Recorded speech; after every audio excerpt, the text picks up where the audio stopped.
জুলাই গণঅভ্যুত্থানের পর police line, Siddhirganj থানা এবং ২৫০০ থানা থেকে ১৪০টি অস্ত্র উদ্ধার লুট হয়েছিল, যার মধ্যে প্রশাসন ১০০টি উদ্ধার করেছে বলে আমরা জানতে পেরেছি।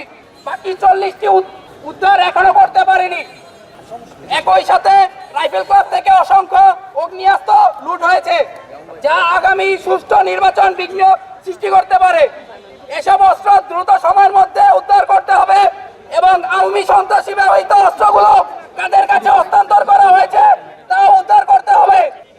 নম্বর দাবি, আওয়ামী লীগ ও ওসমান পরিবার বিভিন্ন দশরা ও তারা নারায়ণগঞ্জে অবস্থান করছেন তা আমরা জানি।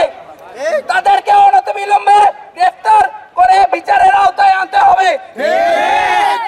একই সাথে ওসমানদের ব্যবহৃত ব্যবসা বাণিজ্য থেকে শুরু করে সকল সাম্রাজ্য বর্তমানে কারা পরিচালনা করছে তাদের প্রশাসনের কাছে তথ্য আছে তা আমরা জানি। তাদেরকে দ্রুত আইনের আওতায় আনতে হবে, কেননা এই সাম্রাজ্য অর্থ দিয়ে আমাদের ভাইদেরকে হত্যা করার চেষ্টা চালানো হচ্ছে।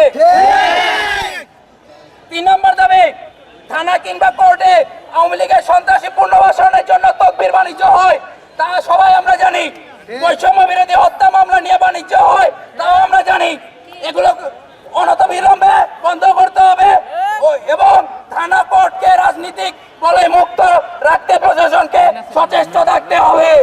বিপ্লবের অগ্রনায়ক শরীফ ওসমান হাদি ভাই গুলিবিদ্ধ হয়েছে তা আমরা সবাই দেখেছি।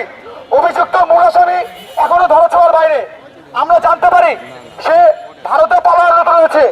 যদি তাই হয় তা তবে তা কিভাবে হলো তা স্পষ্ট করতে হবে এবং আগামী ২৪ ঘন্টার মধ্যে হাদি ভাইকে গুলি করা মূল আসামিকে গ্রেফতার করতে হবে।